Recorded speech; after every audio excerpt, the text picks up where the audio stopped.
नमस्कार, महुआ विश्लेषण में आपका स्वागत है। मैं हूं आपके साथ विवेकानंद झा। जहां भारत और जापान ने आर्थिक साझेदारी को नई गति देने का फैसला किया है। Bharat Japan joint economic forum में प्रधानमंत्री मोदी ने जापानी निवेशकों की समस्याओं के समाधान के लिए जापान बिजनेस वीक शुरू करने की घोषणा की है और इसके तहत पीएमओ के वरिष्ठ अधिकारी सीधे जापानी कंपनियों से संवाद करेंगे। फोरम में 129 समझौता यानी कि ज्ञापनों एमओयूज पर ऐलान हुआ है, जिनका उद्देश्य निवेश, मैन्युफैक्चरिंग, तकनीक कौशल विकास और सप्लाई चेन सहयोग को मजबूत करना है। साथ ही भारत में 2 ट्रिलियन येन से अधिक के नए निवेश की घोषणा की गई है। प्रधानमंत्री मोदी ने जापान के सहयोग से करीब 1000 खाद्य कारखाने स्थापित करने की बात भी कही है। दोनों देशों ने अगले 10 वर्षों में 10 ट्रिलियन येन के जापानी निवेश का लक्ष्य रखा है।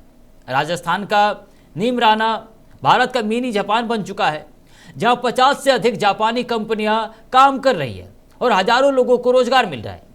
और आज इन्हीं खबरों का हम आपको विश्लेषण करके बताएंगे कि आखिर इसका क्या कुछ इतिहास रहा है, इससे क्या सवाल निकलते हैं, पर्दे के पीछे की असली कहानी क्या चल रहा है, और आखिर में आपको हम पोस्टमार्टम करके इसकी रिपोर्ट बताएंगे।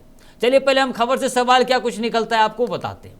अगर हम खबर से सवाल देखें तो सवाल ये उठता है कि Bharat Japan joint economic forum में प्रधानमंत्री मोदी ने जापानी निवेशकों की समस्याओं के समाधान के लिए किस नई पहल की घोषणा की है। साथ ही सवाल ये उठता है कि अगले 10 वर्षों में भारत में जापान के निवेश का लक्ष्य कितना तय किया गया है और इसका भारतीय अर्थव्यवस्था पर क्या प्रभाव पड़ सकता है।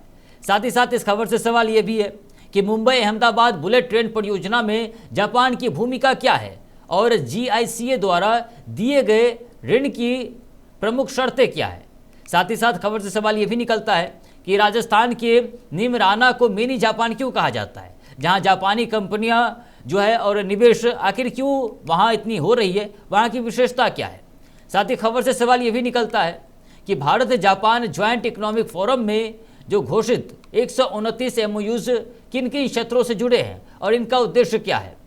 साथ ही साथ खबर से सवाल ये भी उठता है कि प्रधानमंत्री मोदी ने भारत और जापान की तकनीक, निवेश और उत्पादन क्षमता के मेल को लेकर क्या दृष्टिकोण रखा है और इसका वैश्विक महत्व आखिर क्या है। साथ ही साथ खबर से सवाल यह भी निकलता है कि जापान के प्रधानमंत्री साने ताकाइची ने भारत जापान संबंधों और इंडो पैसिफिक क्षेत्र की सुरक्षा को लेकर अपने संबोधन में कौन कौन से प्रमुख संदेश दिए। साथ ही साथ ये तमाम सवाल है जो खबर से निकलकर सामने आते हैं और इन्हीं तमाम सवालों का जवाब हम आपको आगे विश्लेषण में देंगे। चलिए अब आपको हम खबर का इतिहास बताते हैं कि आखिर खबर का इतिहास क्या कुछ कहता है। अगर हम खबर का इतिहास देखें तो भारत और जापान के संबंधों की नींव 1952 में राजनयिक रिश्तों की स्थापना के साथ पड़ी। समय के साथ दोनों देशों के बीच आर्थिक, सामरिक और तकनीकी सहयोग लगातार मजबूत होता गया। वर्ष 2000 में दोनों देशों ने ग्लोबल पार्टनरशिप की शुरुआत की, जिसे 2006 में स्ट्रेटेजिक एंड ग्लोबल पार्टनरशिप का दर्जा मिला। इसके बाद 2011 में भारत जापान व्यापक आर्थिक साझेदारी समझौता यानी कि CEPA लागू हुआ, जिससे व्यापार और निवेश को नई गति मिली। साल 2014 के बाद प्रधानमंत्री मोदी और तत्कालीन जापानी प्रधानमंत्री शिंजो आबे के नेतृत्व में रिश्तों ने नई ऊंचाई हासिल की। जापान ने मेक इन इंडिया और भारत के बुनियादी ढांचा विकास में बड़े पैमाने पर निवेश बढ़ाया। मुंबई अहमदाबाद बुलेट ट्रेन परियोजना इसी सहयोग का सबसे बड़ा प्रतीक बना, जिसमें जापान ने जीआईसीए के माध्यम से बेहद रियायती दर पर वित्तीय सहायता और शिंकानसेन तकनीक उपलब्ध कराई। साथ ही साथ राजस्थान के नीमराना में विकसित जापानी औद्योगिक क्षेत्र ने भारत जापान औद्योगिक साझेदारी को नई पहचान दी। यहाँ दर्जनों जापानी कंपनियों ने निवेश कर हजारों लोगों को रोजगार दिया। ऑटोमोबाइल क्षेत्र में मारुति सुजुकी की सफलता ने दोनों देशों के औद्योगिक सहयोग को और मजबूत किया है। अब Bharat Japan joint economic forum 129 नए एमओयूज, 10 ट्रिलियन येन निवेश लक्ष्य और जापान बिजनेस वीक जैसे पहले इस दीर्घकालिक साझेदारी को अगले दशक में नई दिशा देने की तैयारी में है और उसी के आज संकेत भी दिख रहे हैं, जहां भारत के प्रधानमंत्री नरेंद्र मोदी जापान दौरे पर है और इस दौरान 129 एमओयूज पर हस्ताक्षर हो रहे हैं। ऐसे में पर्दे के पीछे क्या कुछ चल रहा है, चलिए आपको बताते हैं। और अगर हम पर्दे के पीछे देखें तो Bharat Japan joint economic forum में हुए बड़े निवेश और समझौतों के पीछे सिर्फ आर्थिक सहयोग नहीं है, बल्कि एक व्यापक भू राजनीतिक और रणनीतिक सोच भी काम कर रही है। पिछले वर्ष में हमने देखा कि वैश्विक सप्लाई चेन में चीन पर अत्यधिक निर्भरता को लेकर कई देशों की चिंता बढ़ी है। ऐसे में जापान अपनी कंपनियों को चीन के विकल्प के रूप में भारत जैसे बड़े और स्थिर बाजार की ओर ले जाना चाहते हैं। दूसरी ओर भारत मेक इन इंडिया, आत्मनिर्भर भारत और वैश्विक मैन्युफैक्चरिंग हब बनने की रणनीति पर तेजी से काम कर रहा है। जापानी निवेश, आधुनिक तकनीक और उच्च गुणवत्ता वाली उत्पादन प्रणाली भारत के औद्योगिक विकास को नई गति दे सकती है।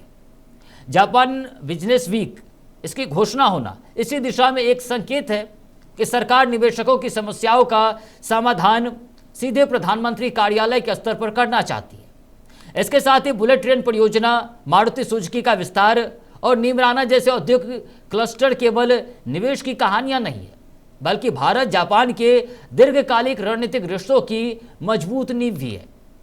इंडो पैसिफिक क्षेत्र में बढ़ती चुनौतियों के बीच दोनों लोकतांत्रिक देश आर्थिक साझेदारी के जरिए रणनीतिक सहयोग भी मजबूत कर रही है। और यही वजह है कि यह फोरम केवल व्यापारिक आयोजन नहीं, बल्कि आने वाले दशक की आर्थिक और सामरिक दिशा तय करने वाला महत्वपूर्ण मंच बन रहा है। और ये माना जा रहा है कि ये एक मंच है जहां से दोनों देशों की दिशा तय होगी और इससे जो है आने वाले दशक की में जो है वो आर्थिक और सामरिक दिशा इससे तय होगी और दोनों देशों को इससे फायदा होगा। जहाँ भारत मेक इन इंडिया के तहत आगे बढ़ रहा है, उस दिशा में भारत मजबूती से और आगे बढ़ सकता है। चलिए हम आपको अब खबर का पोस्टमार्टम करके रिपोर्ट बताते हैं।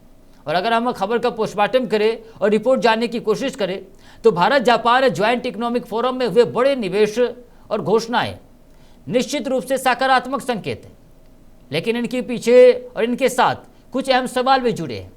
सबसे बड़ा सवाल यह है कि घोषित 10 ट्रिलियन येन निवेश लक्ष्य और 129 MOUs में कितने समझौते वास्तव में जमीन पर उतर पाएंगे, क्योंकि पहले भी कई निवेश घोषणाएं हुई है, लेकिन परियोजनाएं के क्रियान्वयन में भूमि अधिग्रहण, पर्यावरण मंजूरी, नौकरशाही और नीतिगत देरी, ये ऐसी चुनौतियां सामने आती रही है जो इसके आगे आने में बाधा डालती है। जापान बिजनेस वीक की घोषणा ये संकेत देती है कि सरकार खुद मानती है कि विदेशी निवेशकों को अभी भी कई प्रशासनिक अड़चनों का सामना करना पड़ रहा है और यदि इन समस्याओं का समयबद्ध समाधान नहीं हुआ तो निवेश की गति प्रभावित हो सकती है। वहीं मुंबई अहमदाबाद बुलेट ट्रेन परियोजना भी इसका उदाहरण है। जापान से बेहद सस्ते ऋण और आधुनिक तकनीक मिलने के बावजूद परियोजना निर्धारित समय से पीछे चल रही है। दूसरी ओर नीमराना जैसे औद्योगिक मॉडल बताते हैं कि यदि बेहतर आधारभूत ढांचा, नीति स्थिरता और प्रशासनिक सहयोग मिले तो जापानी निवेश रोजगार और विनिर्माण क्षेत्र में बड़ा बदलाव ला सकता है।